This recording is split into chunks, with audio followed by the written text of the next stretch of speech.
Hey everyone and welcome to my YouTube channel Snobar's biology. तो आज हम पढ़ने जा रहे हैं टॉपिक न्यूट्रिशन। तो जो बच्चे जेकेएसबी के एग्जाम की तैयारी कर रहे हैं तो उसमें एक साइंस का पोर्शन आता है, उसी में से मैंने एक टॉपिक उठाया है न्यूट्रिशन। तो ये चीज पहले आप समझ लो और उसके बाद फिर हम एमसीक्यूज करते हैं, क्योंकि एट द एंड आपको एमसीक्यूज के साथ डीलिंग करनी है। एग्जाम में आपको जो एमसीक्यूज मिलेंगे उन्हीं को आपको आंसर करना है। तो कभी क्या होता है कि हम टॉपिक तो पढ़ते हैं लेकिन फिर जो एमसीक्यूज है वो हमें वो बिल्कुल लगता है कि ये तो हमने जो पढ़ा है वो बिल्कुल इसके अपोजिट आया है। ठीक है, तो वो सब हम चीजें भी पढ़ेंगे, जो एजेस पे जो क्वेश्चन आते हैं वो भी हम उठाएंगे। ठीक है, तो पहले हम समझ लेते हैं ये न्यूट्रिशन क्या होता है। ओके, तो न्यूट्रिशन का पहले आप समझ लो लिटरल मीनिंग उर्दू में क्या बोलते हैं इसको। खुराक, डाइट, ये आपने सुना होगा। ठीक है, तो खाना हर कोई लिविंग ऑर्गेनिज्म खाता है, चाहे वो ह्यूमन हो, ठीक है, बैक्टीरिया हो, हर कोई खाता है, ताकि उन लिविंग सेल्स के अंदर जो है एनर्जी प्रोवाइड हो सके और वो फिर अपना काम कर सके। ठीक है, आप लोग खाना खाते हो, खाने के टाइम आपको ये पता नहीं होता कि ये जो है इस फूड की वजह से जो है ये सेल्स के अंदर जो है एनर्जी दे रहा होता है। अगर फॉर एग्जांपल एक आरबीसी सेल आप ले रहे हो, बॉडी के हमारे अंदर आरबीसी सेल है, उसका काम होता है ऑक्सीजन को कैरी करना। ठीक है, लेकिन अगर उसको एनर्जी नहीं मिलेगी, अगर उसको फूड ही नहीं मिलेगा तो क्या वो काम कर पाएगा, वो कैरी कर पाएगा ऑक्सीजन? नो। ठीक है, तो इसी तरह से बहुत सारे एग्जांपल्स हैं, बहुत सारे काम होते हैं सेल्स के जो करने होते हैं। तो वो जो एनर्जी वो कहाँ से आती है? वो आती है इस न्यूट्रिशन से, खुराक से, डाइट से। तो क्या, जैसे कार्बोहाइड्रेट्स हुए, फैट्स, लिपिड्स, ठीक है, ये सब आते हैं इस न्यूट्रिशन में आते हैं। लेकिन हम जो आज पढ़ेंगे वो है मोड्स ऑफ न्यूट्रिशन, कि खाना किस तरह से लिया जाए प्लांट्स में। देखो, मोड्स ऑफ न्यूट्रिशन दो टाइप के हैं। First is autotrophic and second is heterotrophic mode of nutrition. पहले हम इस चीज को समझते हैं। ऑटो का मतलब होता है सेल्फ, खुद से ही।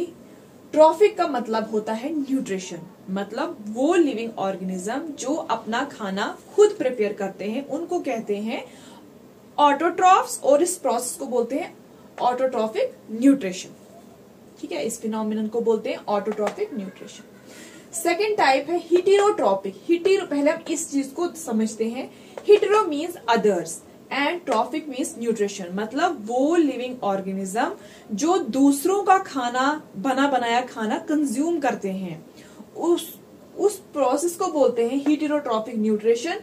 एंड उन ऑर्गेनिजम्स, उन लिविंग ऑर्गेनिज्म को कहते हैं हेटेरोट्रॉप्स। अब इसमें जो एग्जाम्पल है वो है प्लांट्स। ये आपको पता ही है कि जो प्लांट्स है वो अपना खाना खुद बनाते हैं। एंड सम बैक्टीरिया, कुछ बैक्टीरिया हैं ऐसे जिनके पास क्लोरोप्लास्ट प्रेजेंट होता है और उसकी हेल्प की वजह से वो खाना प्रिपेयर करते हैं। ठीक है, तो ये सब आ गए ऑटोट्रॉफ्स। हेटेरोट्रॉपिक न्यूट्रिशन में आते हैं एनिमल्स एंड ह्यूमन बींग्स। ये जो है अपना खाना खुद नहीं बनाते हैं, ये दूसरों का बना बनाया खाना खाते हैं, जैसे ये बनाते हैं फिर ये खाना खाते हैं। तो ये आ गए हेटेरोट्रॉप्स। ठीक है, तो इनके अंदर होती है हेटेरोट्रॉपिक न्यूट्रिशन, मीन्स की जो मैं खाना खाऊंगी, जो मेरा मोड है, जो मैं न्यूट्रिएंट्स अपटेक करूंगी, मेरा मोड क्या रहेगा, मेरा तरीका क्या रहेगा? मेरा तरीका रहेगा हेटेरोट्रॉपिक न्यूट्रिशन। मैं दूसरों का बना बनाया खाना खाऊंगी जो कि प्लांट्स बना रहे हैं। ओके, या बाकी एनिमल जो खा रहे हो। ठीक है, ये आपको समझ में बहुत इजी है, बहुत इजी है समझना। दो यहां तक हो गया। देखो, अब देखो ये जो खाना जो बन रहा है ये ऐसे तो नहीं बनेगा। इस खाने को बनाने के पीछे एक प्रोसेस है जिसको बोलते हैं फोटोसिंथेसिस। प्लांट्स के अंदर एक प्रोसेस है जिसको बोलते हैं फोटोसिंथेसिस, जिसकी वजह से plants they are capable of synthesising their own food. ठीक है, इन देयर ओन बॉडी। तो फोटोसिंथेसिस का हम थोड़ा सा पढ़ते हैं। ये अब हम सेकेंड स्टेप मैंने उठाया फोटोसिंथेसिस का। अब ये चीज समझ लो, फोटोसिंथेसिस को समझ लो आप। फोटो का मतलब होता है लाइट एंड सिंथेसिस का मतलब होता है टू प्रिपेयर। इसका मतलब है कि लाइट की वजह से, लाइट की मदद से कुछ खाना बन रहा है, प्लांट्स खाना बना रहे हैं। ठीक है, तो ये अपने में एक बहुत बड़ा टॉपिक है, फोटोसिंथेसिस बहुत बड़ा टॉपिक है। लेकिन जिस हिसाब से सिलेबस है, जिस हिसाब से रिक्वायरमेंट है, नीड है, मैं आपको उतना ही पढ़ाऊंगी। ओके, अब मैंने लिखा है क्लोरोप्लास्ट। देखो, प्लांट्स में या फिर कुछ बैक्टीरिया में जिनके अंदर क्लोरोप्लास्ट होता है, वो क्लोरोप्लास्ट क्या होता है? प्लांट सेल्स में क्या होता है, सेल्स में क्या होता है, प्लांट सेल में आपको पता है सेल के अंदर बहुत सारे ऑर्गेनेल्स होते हैं, जैसे माइटोकॉन्ड्रिया हो गया, न्यूक्लियस हो गया, राइबोसोम हो गए, वैसे ही प्लांट सेल्स में प्रेजेंट होता है क्लोरोप्लास्ट। ये ह्यूमंस में प्रेजेंट नहीं होगा, ये प्रेजेंट होगा सिर्फ प्लांट्स में। ये जो क्लोरोप्लास्ट है इसके अंदर प्रेजेंट होता है ये पिगमेंट, एक कलर, ग्रीन कलर। जैसे आप पेंट करते हो वॉल्स पे, कोई कलर डालते हो रेड, ग्रीन, व्हाइट, वैसे ही इसके अंदर ये ग्रीन कलर का एक पिगमेंट है क्लोरोफिल, ये इसके अंदर प्रेजेंट है। ठीक है, इसके अंदर ये प्रेजेंट है कलर। इस क्लोरोफिल का काम क्या है कि ये सनलाइट को ट्रैप करता है। क्या करता है, सनलाइट को ट्रैप करता है, और उसके आगे जो फर्दर प्रोसेस होगा फोटोसिंथेसिस का वो चलता रहता है। अब एक बहुत इंपॉर्टेंट चीज, फोटोसिंथेसिस में कौन सी ऐसी चीजें हैं जो सबसे ज्यादा जरूरी है। जैसे हम खाना बनाते हैं, हम किचन में जाते हैं, हमें सब्जी बनानी है, तो हमारे पास रॉ मटेरियल्स क्या क्या होंगे, सब्जी होगा, पानी, तेल, नमक, बाकी सारे स्पाइसेस, ठीक है, बर्तन होगा, सब कुछ होगा।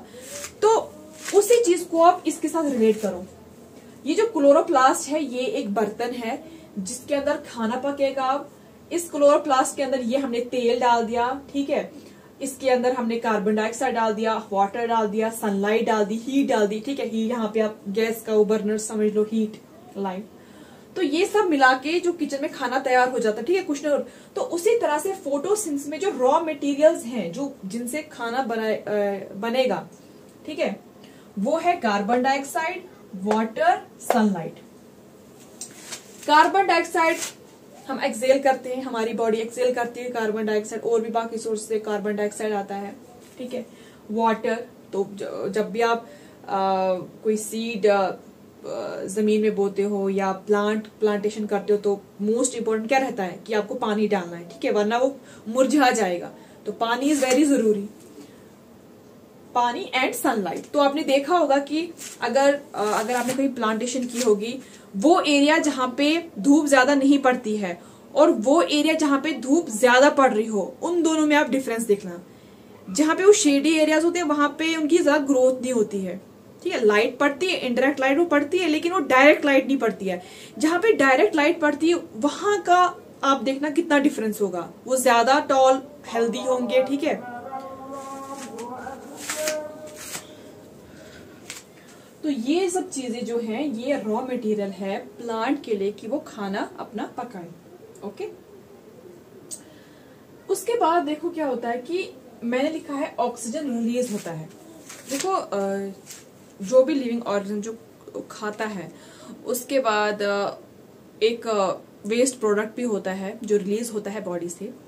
ह्यूमंस में होता है, एनिमल्स में होता है, तो प्लांट्स में भी होता है। प्लांट्स में जो है ऑक्सीजन जो है ये एक वेस्ट प्रोडक्ट है। क्या है? एक वेस्ट प्रोडक्ट है जो कि जब रिलीज करते हैं, और बाकी जितने भी लिविंग ऑर्गेनिज्म है, एनिमल्स हैं, ह्यूमंस हैं, उनके लिए ये काफी इंपॉर्टेंट फैक्टर है, ठीक है, to live on this planet. Oxygen हमारे लिए बहुत जरूरी है, लेकिन इनके लिए एक वेस्ट प्रोडक्ट है जो ये रिलीज करते हैं ऐसे ही, ठीक है। अरे समझ के अब ऐसा आपको प्लांट्स ऑक्सीजन कैसे रिलीज करता है? Through this process photosynthesis. उसके बाद मैंने लिखा है hydrolysis of water into oxygen and hydrogen. देखो हाँ, अब हम बात करेंगे वाटर की। वाटर जो है उसके साथ क्या दुर्घटना होती है जब वो प्लांट के अंदर जाता है, तो उसके साथ ये दुर्घटना होती है कि वो ऑक्सीजन में कन्वर्ट होता है और हाइड्रोजन में, ठीक है। तो दैट मीन्स जो ये ऑक्सीजन रिलीज हुआ ना, ये कहां से आया? ये आया इस वाटर मॉलिक्यूल से। तो बहुत पहले, बहुत सालों पहले ये माना जाता था, जब ये पता नहीं था, ये जिस पता नहीं था कि ऑक्सीजन वाटर मॉलिक्यूल से आता था, तब लोग सोचते थे, साइंटिस्ट जो उनके अकॉर्डिंग टू देम, कि जो ये जो ऑक्सीजन है ये कहां से आता है? ये कार्बन डाइऑक्साइड से आता है। कार्बन डाइऑक्साइड जो है जो प्रोसेस है फोटोसिंथेसिस का, उसमें जो है किसमें चेंज हो जाता है? ऑक्सीजन में। जो कोई by through any chemical reaction जो है कार्बन डाइऑक्साइड ऑक्सीजन में कन्वर्ट होता है, लेकिन ये गलत था। उसके बाद एक और साइंटिस्ट आया, तो उसने ये मतलब डिस्प्रूव किया, और उसने बताया कि ये जो ऑक्सीजन है ये इस वाटर मॉलिक्यूल से आता है, H2O से, और इसके साथ रिलीज होता है हाइड्रोजन। इसके साथ रिलीज क्या होता है, हाइड्रोजन। तो ये तो बाहर आते थे, लेकिन ये जो हाइड्रोजन है ना, ये जो प्रोसेस चलता है फोटोसिंथेसिस उसमें काम आता है, ठीक है, उसमें काम आता है। बाकी जो एटीपी NADPH बनता है तो उसमें ये काम आता है। ओके, उसके बाद मैंने लिखा है carbon dioxide is reduce to glucose. ठीक है, इसका फेट आपको पता चला, वाटर का क्या इसका जो फेट था वो क्या था, वो इसमें कन्वर्ट हो गया। लेकिन कार्बन डाइऑक्साइड के साथ क्या दुर्घटना होती है, वो जो है रिड्यूस हो जाता ग्लूकोज में। जो प्लांट स्टोर करते हैं फूड, ग्लूकोज, ठीक है, कार्बोहाइड्रेट जो होता है प्लांट्स में, जो हम कंज्यूम करते हैं, खाना हम खाते हैं, अच्छा उसमें ये सब चीजें आती हैं, तो वो कार्बन डाइऑक्साइड रिड्यूस होता है किसमें, ग्लूकोज में। आई समझ। तो वाटर जो है वो कन्वर्ट होता है ऑक्सीजन में और हाइड्रोजन में, एंड कार्बन डाइऑक्साइड जो है वो रिड्यूस होता है किसमें, glucose, by using chemical energy. तो ये एनर्जी आई कहां से, केमिकल एनर्जी, ये आई सनलाइट से। सनलाइट ने तो लाइट एनर्जी दी, लेकिन फोटोसिंथेसिस में क्या हुआ, लाइट एनर्जी कन्वर्ट होती है केमिकल एनर्जी में। और ये जो एनर्जी है, अगर एनर्जी नहीं होती तो ये सब प्रोसेस ही नहीं होता, तो एनर्जी बहुत जरूरी है। तो ये केमिकल एनर्जी जो है, इसी की वजह से कार्बन डाइऑक्साइड जो है रिड्यूस होता है ग्लूकोज में। तो एक स्टेप था, मैं आपको ऑटोट्रॉपिक न्यूट्रिशन पढ़ा रही थी, और इसी दौरान ये वाला प्रोसेस भी हमें पढ़ना था, क्योंकि ये भी इसका एक पार्ट था, ऑटोट्रॉपिक न्यूट्रिशन का एक पार्ट था फोटोसिंथेसिस। तो ये समझना भी जरूरी था, इसके इंपॉर्टेंट स्टेप समझने जरूरी थे। तो इसमें से भी बहुत सारे एमसीक्यूज जो है फ्रेम होंगे। फिर आता है उसके बाद हेटेरोट्रॉपिक न्यूट्रिशन। देखो ये कितने टाइप का है, पैरासिटिक, ये प्लांट्स की बात हो रही है। जो हेटेरोट्रॉपिक न्यूट्रिशन ये प्लांट्स की बात हो रही है, कि वो प्लांट जो पैरासिटिक है, मतलब जो दूसरों का खाना खाते हैं, किन तरीकों से, पैरासिटिक जो होते हैं, इंसेक्टिवोरस, सैप्रोफिटिक, सिम्बियोटिक, ये चार्ट, लेकिन हम आज के लेक्चर में नहीं पढ़ेंगे, ये हम इंशाल्लाह नेक्स्ट लेक्चर में पढ़ेंगे कि इसकी अच्छे से डिटेल में इसकी एग्जाम, क्योंकि अगर मैं इस टाइम पढ़ाऊंगी तो ये ज्यादा लंबा हो जाएगा लेक्चर, क्योंकि इसको समझना है, फिर इसकी एग्जांपल्स बतानी है, ठीक है। तो इंशाल्लाह हम नेक्स्ट लेक्चर में कवर करेंगे। तो एमसीक्यूज भी हम नेक्स्ट लेक्चर में या फिर उसके तीसरे लेक्चर में कवर करेंगे, ठीक है। तो मैं ये सीरीज इनकी बनाऊंगी, तो ठीक है। तो ये हो गया हेटेरोट्रॉपिक न्यूट्रिशन। तो आज का जो हमने पढ़ा वो था सिर्फ ऑटोट्रॉपिक और फोटोसिंथेसिस। तो आई होप कि आपको ये समझ में आएगा। So thank you.